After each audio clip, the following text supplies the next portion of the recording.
Allô, moi c'est Mathieu. Moi, c'est David. Et on va vous parler du projet Pervier.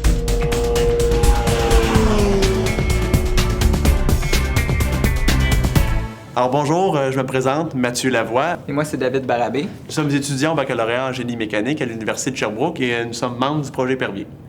Le projet Pervier, en gros, c'est la conception, la fabrication et le test en vol d'un prototype d'avion acrobatique en matériaux composites. En fait, le projet a vu ses premiers jours à la fin 2006 et en tout, on va avoir eu 2 ans pour faire la réalisation du projet. Donc, on était tous des membres qui avaient déjà participé à des projets parascolaires.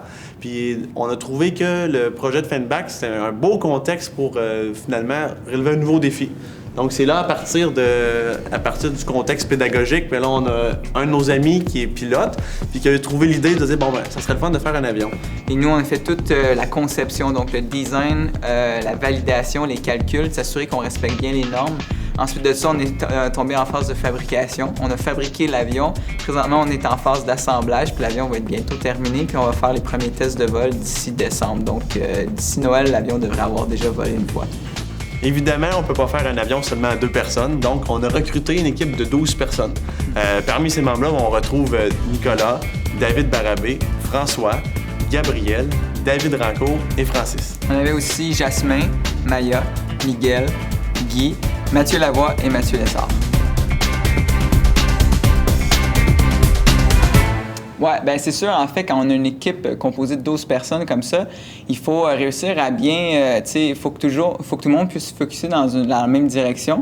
Donc, dans notre cas, on a séparé l'avion en sous-systèmes. Donc, il y avait des personnes responsables du groupe moteur, par exemple. Il y en a qui sont occupés du système électrique, du tableau de bord, de l'espace pilote. Puis pour faire la coordination de tout ça, il y a une personne qui faisait le suivi. Dans notre cas, c'était Mathieu.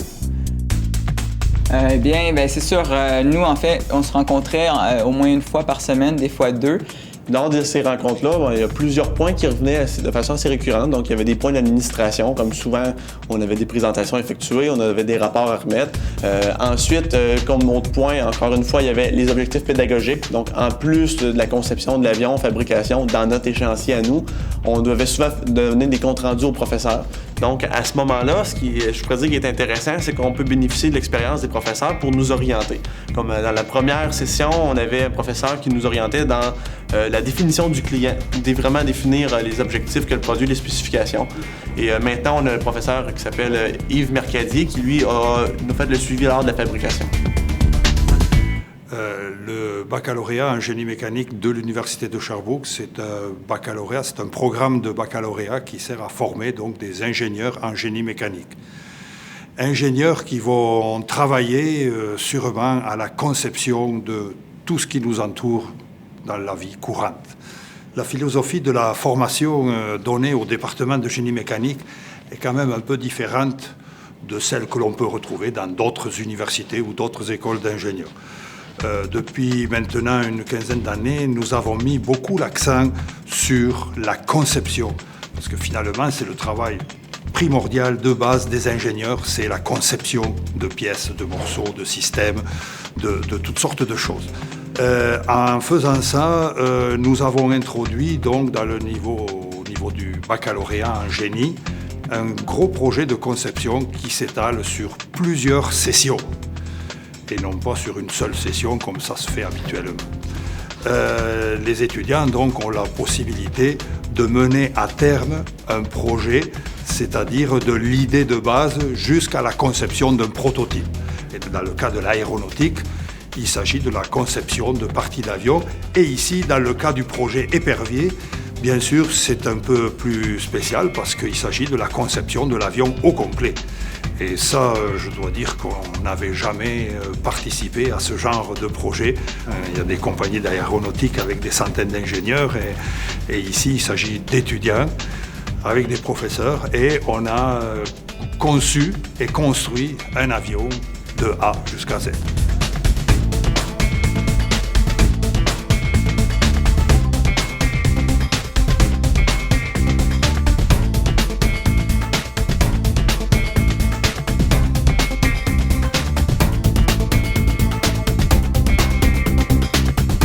Dans le processus, on a rencontré plusieurs embûches. Je pourrais dire que les 2 éléments principaux étaient le temps, dans lequel on est vraiment très limité. Souvent, c'est pour avoir l'expertise pour le faire. Et 2, c'est très en lien, c'est la complexité du projet. Il y a des choses dans ça qu'on n'avait jamais faites. Comme par exemple, le fait qu'on ait une monocoque en composite, c'est des choses qu'on ne voit pas vraiment dans nos cours. Donc, pour ça, il a fallu aller à l'externe. Donc, on est allé même rencontrer des gens qui ont travaillé sur l'Airbus 380 ou même qui ont développé le bras spatial canadien. Fait en discutant avec ces gens-là, on a pu avoir beaucoup d'informations rapidement, puis on a pu les appliquer à notre projet. Un autre embûche qu'on a eu, c'est lorsqu'on a voulu avoir le parachute balistique. Il y a 2 compagnies au monde qui en fabriquent, une aux États-Unis puis une en République tchèque.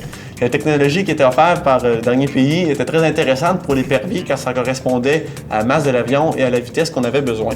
Donc, au début, on commence nos démarches, on envoie des emails, qui étaient vraiment plutôt froids à participer au projet. Donc, on a pris les grands moyens. Donc, je me suis déplacé en République tchèque directement pour vendre le projet. Et ils ont été, je pense, très impressionnés de voir notre détermination et de voir, je pourrais dire, l'intérêt que le projet peut avoir pour leur compagnie. Donc, je suis vraiment très fier de dire que la compagnie a accepté de nous commanditer. Et on a mis les efforts, mais je pense que c'était une des embûches qu'on a réussi à surmonter.